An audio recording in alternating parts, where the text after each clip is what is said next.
Bismillahirrahmanirrahim. Assalamualaikum warahmatullahi wabarakatuh.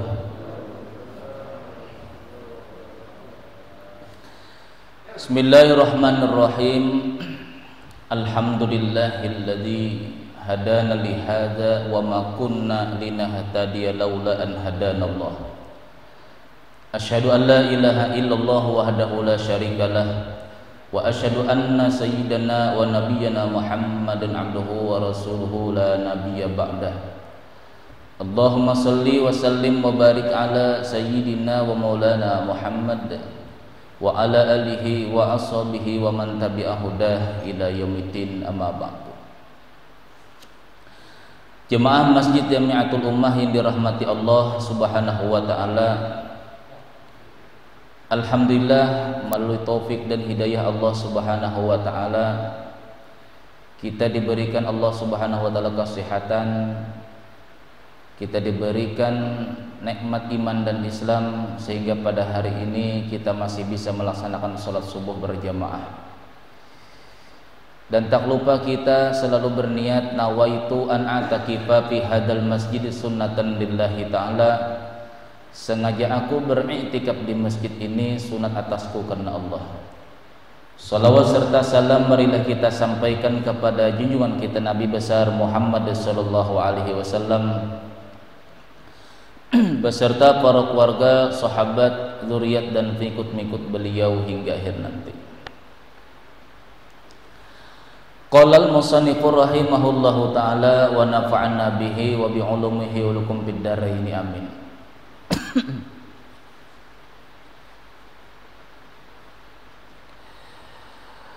Di antara akhlak-akhlak ulama-ulama salaf kita terdahulu, yang keempat adalah ilmuhum ala tarqin nifaqi bihaitsu tatasawa sariratuhum wa alaniyatuhum fil khair fala yakunu li ahadihim amalun yuftadahu bihi godan fil akhirah. Yang keempat di antara akhlak-akhlak para sahabat dan ulama-ulama salaf kita terdahulu, ilmuhum ala tarkin nifaq. Mereka mengetahui jalan untuk meninggalkan sifat munafik yang ada di dalam diri. Bai bihaitsu tatasawa sariratuhum wa alaniyatuhum fil khair, supaya sesuai apa yang ada di dalam hati dan apa yang dikerjakan oleh anggota tubuh fil khair pada masalah kebaikan. Fala yakunu li ahadihim amalun, maka mereka itu tidak ada amalan yang mereka kerjakan terkecuali yuqalahu bihi godan fil akhirah, terkecuali ingin dimasyhurkan di akhirat bukan di dalam dunia. Mereka tahu cara bagaimana mengetahui aku ini munafik atau tidak. Adapun di dalam Al-Quran sebagai tuntunan kita untuk mengetahui orang-orang munafik dan orang-orang yang tidak munafik, Allah Subhanahu wa ta'ala berfirman di dalam surah An-Nisa juz yang kelima halaman terakhir, innal munafiqina yukhadi'una Allah wa huwa khadi'uhum. Sesungguhnya orang-orang munafik itu, kata Allah, yukhadi'una Allah, seakan-akan mereka itu mempertipu daya Allah. Seakan-akan, arti mereka ini mempertipu daya Allah, seakan-akan Allah Ta'ala itu di dalam hatinya tidak mengetahui apa yang ada di dalam hati mereka. Itu orang munafik.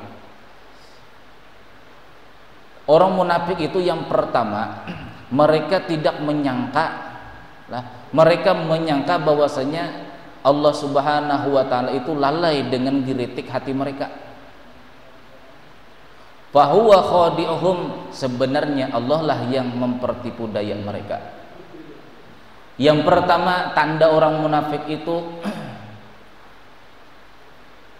wa idza qamu ila sholati qamu kusala yura'unan nas. Mereka itu yang pertama kata Allah, orang munafik itu wa idza qamu ila shalah, apabila mereka hendak melaksanakan salat. Artinya salatnya belum dilaksanakan lagi, belum. Sudah mendengar azan, sudah mendengar qomat, kusala, melaksanakannya dengan malas-malasan. Yura'unan nas. Kenapa jadi malas-malasan? Yura'unan nas, karena mereka ingin memperlihatkan amal salat mereka kepada manusia. Satu. Wa idza qamu ila sholati qamu kusala, melaksanakan salat dengan malas. Yang kedua, yura'unan nas, memperlihatkan, artinya merubah daripada kebiasaan dia salat, lalu karena ada manusia yang melihat dirinya, lalu diubahnya daripada rakaatnya atau bacaannya ataupun di antara wiritan-wiritan yang diamalkannya, merubahnya itu karena manusia. Dua, wala yadhkurunallaha illa qalila, dan yang ketiga kata Allah, orang munafik itu mereka itu tidak mengingat Allah, tidak bisa zikrullah illa qalila, terkecuali sedikit saja. Ini tanda yang utama orang-orang munafik itu. Yang pertama, salat melaksanakan salat itu malas-malasan. Kenapa kita malas? Nah, dalam perkaranya lah, kenapa kita malas? Dikarenakan kita ini tidak merasakan nikmat. Itu aja masalahnya. Jadi kalau kita ada suatu permasalahan, cari inti permasalahannya. Allah Subhanahu wa ta'ala memberi tahukan kepada kita bahwa orang munafik itu malas melaksanakan sholat, sekalipun sholat juga cuma malas-malasan. Kenapa jadi malas? Dikarenakan dia tidak merasakan nikmat di dalam sholat.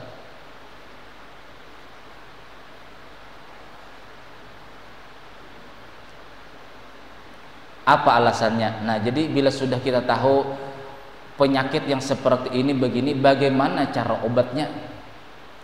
Kita jangan sampai tahu penyakitnya saja namun obatnya tidak tahu.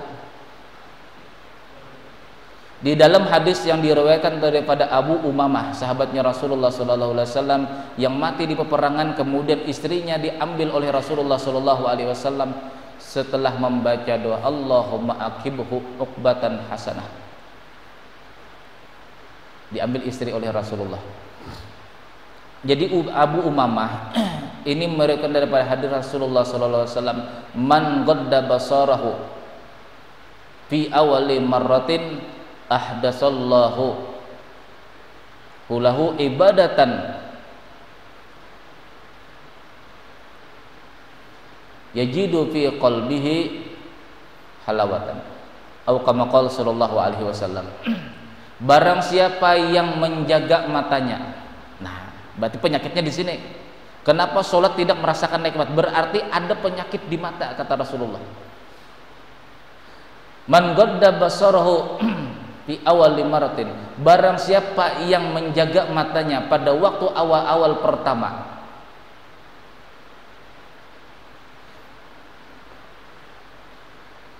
man ro'a mahasina imro'atin, barang siapa yang melihat daripada kecantikan seorang perempuan, kata Rasulullah. Ini hadis yang panjang seperti ini. Man ro'a barang siapa yang melihat mahasina imro'atin, kecantikan seorang perempuan. Ini perempuan di sini umum lah, baik itu harta itu termasuk perempuan. Karena pada waktu Rasulullah SAW Mi'raj, Allah Ta'ala memperumpamakan dunia ini dengan seorang perempuan yang sudah tua, yang berhias-hias, ada emas di kanan gelang, ada kalung, ada anting dan macam-macamnya. Itu Allah memperumpamakan di waktu Rasulullah SAW Isra Mi'raj, bahwasanya dunia itu seperti perempuan yang sudah tua namun berhias-hias. Man ra'a mahasina imra'atin, barang siapa yang melihat daripada kecantikan perempuan, keindahan dunia, ini penyakitnya. Faghadda basarahu fi awali maratin, kemudian dia menutup, kemudian dia menjaga matanya. Ahdasallahu lahu ibadatan, Allah akan memberikan hadiah, akan menghadirkan. Ahdas itu artinya menghadirkan. Ibadatan, ibadah-ibadahnya, yajidu halawataha fi qalbihi, yang dia akan menemui ibadah tersebut, halawataha fi qalbihi, terasa manis di dalam hatinya, terasa nikmat di dalam hatinya. Itu ternyata penyakit. Kenapa orang itu jadi malas? Kenapa jadi malas? Dikarenakan karena tidak merasa nikmat. Kenapa tidak merasa nikmat di dalam beribadah? Karena pandangan kita tidak terjaga. Contoh hal yang mudah, kita bisa istiqomah makan nasi, makan lauk setiap hari karena kita terbiasa nikmat merasakan makan nasi dengan makan lauk. Istiqomah. Tidak ada kata malas. Bila sudah lapar, siap-siap mengambil nasi, siap-siap mengambil lauk. Istiqomah lah. Istiqomah. Kenapa kamu istiqomah makan, minum? Dikarenakan perutku lapar dan ini merasa nikmat. Coba misalnya kita lapar tapi tidak merasa nikmat semua makanan-makanan, malaslah makan. Malas. Jadi kesimpulannya, rasa itulah yang menghantarkan seseorang daripada sifat malas. Ini kuncinya dirasa, inilah rasa. Jadi di dalam sholat apabila tidak ada rasa kehadiran Allah, di dalam kita berwiritan tidak ada rasa kehadiran Allah, maka kita tidak akan yang namanya merasakan nikmat di dalam berzikir ataupun ibadah yang lainnya. Itu penyakitnya ternyata mata. Jadi di saat kita melihat inilah ada keinginan di hati, aku ingin makan ini, bagaimana supaya pandangan kita ini tidak mengakibatkan kita nanti di dalam beribadah tidak merasa nikmat? Maka yang pertama, sebagaimana riwayat daripada Sayyidatina Aisyah radhiyallahu anha, dan adalah Nabi Shallallahu Alaihi Wasallam tidak pernah yang namanya memuji makanan dan mencela makanan. Itu sifat Rasulullah. Jadi kata Sayyidatina Aisyah radhiyallahu anha, apabila Nabi disuguhi makanan, beliau merasa nikmat, beliau makan. Tetapinya di saat beliau tidak merasa senang dengan makanan tersebut, beliau meninggalkan. Tarokkaha, Nabi meninggalkan tanpa mencela. Kita kalau makanan enak, oh dipuji-puji makanan tadi, nanti ya pesan lagi ya yang seperti ini ya. Nah, kalau sudah merasa nikmat, kewajiban kita yang pertama adalah mensyukuri. Cuma kita ini salah arti, salah mengartikan syukur tadi. Alhamdulillah nikmat terus, wah bikinan kamu nih enak betul. Lalu istilah alhamdulillah, segala puji itu milik Allah, yang patut dipuji Allah, tetapinya kita menyandarkan kepada manusia. Nah pas sudah alhamdulillah nikmat betul, pas bikinan kamu ini, artinya ini kita menyandarkan pujian kepada manusia. Terkadang lidah kita mengatakan alhamdulillah, segala puji bagi Allah, nikmat datang daripada Allah, tetapinya setelah itu, wah pas sudah nih nikmat sekali makanan yang kamu bikin, nah lalu memuji manusia. Baru saja kita mengatakan memuji Allah, setelah itu kita memuji manusia. Kewajiban kita terhadap manusia adalah yang memberikan manfaat kepada kita itu cukup satu, yaitu terima kasih. Itu sebagai pujian kata Allah. Cukup terima kasih.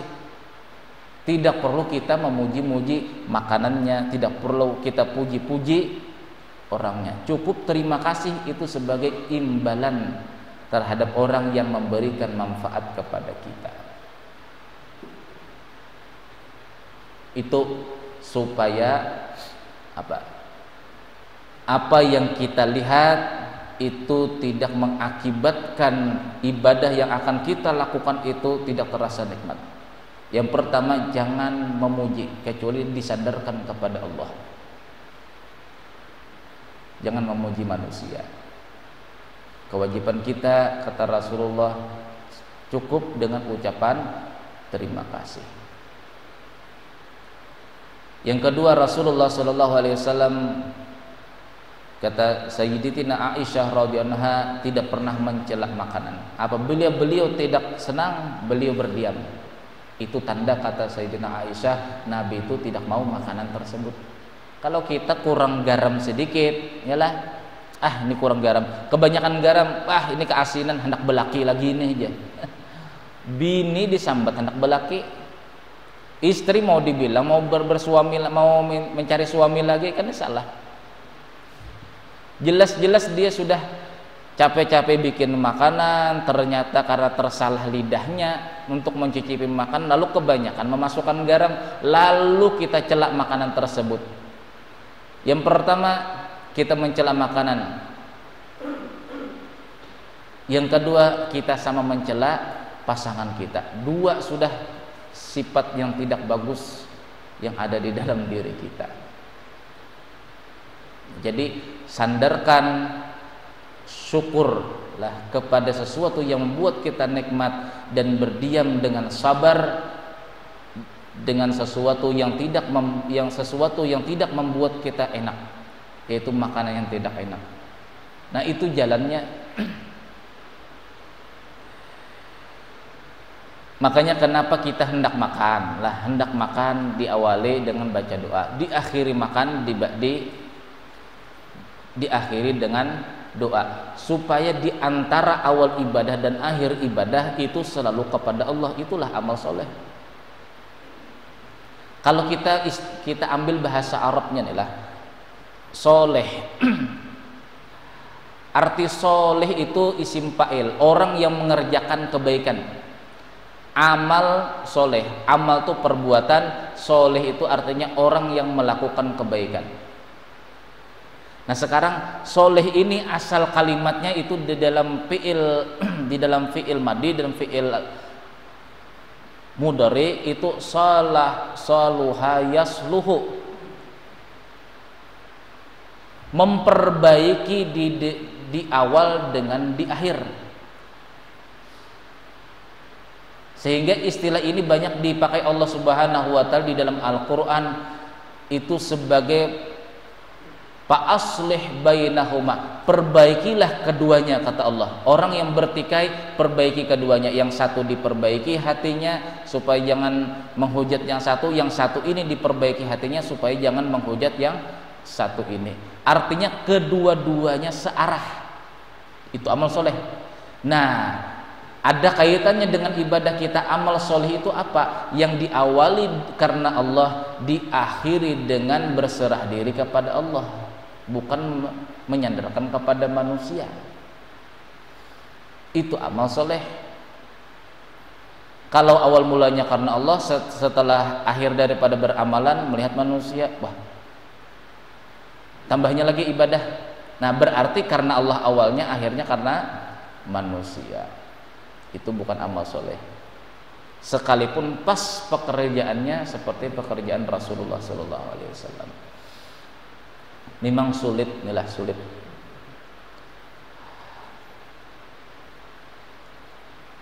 Jadi setelah kita tahu penyakitnya, obatnya seperti tadi, jangan memuji dan jangan mencela. Di saat nikmat kita bersyukur. Cuma syukur kita ini tadi karena banyak banyak kita menyangka syukur itu sekadar di mulut, alhamdulillah, dikira kita sudah bersyukur kepada Allah. Namun kalau kita ambil hadis qudsi di dalam kitab Al-Minnahus Saniyah, Rasulullah SAW bersabda, qala Allah azza wa jalla, Allah Subhanahu wa taala berfirman, kata Rasulullah, ya ibna Adam, innaka idza dzakartani syakartani. Wahai manusia, di saat kamu itu ingat, di saat itu kamu bersyukur. Jadi awal ibadah itu apabila ini ingat perbuatan Allah dan akhirnya ini daripada Allah, maka kita telah mensyukuri amal ibadah dari awal sampai akhir. Nah itu makna syukur, bukan sekadar alhamdulillah, tapi setelah itu kita memuji manusia. Alhamdulillah, setelah itu kita merasa diri kita yang paling bagus. Itu namanya bukan amal soleh. Amal soleh itu adalah awalnya Allah dan diakhiri dengan Allah lagi yang kita pandang.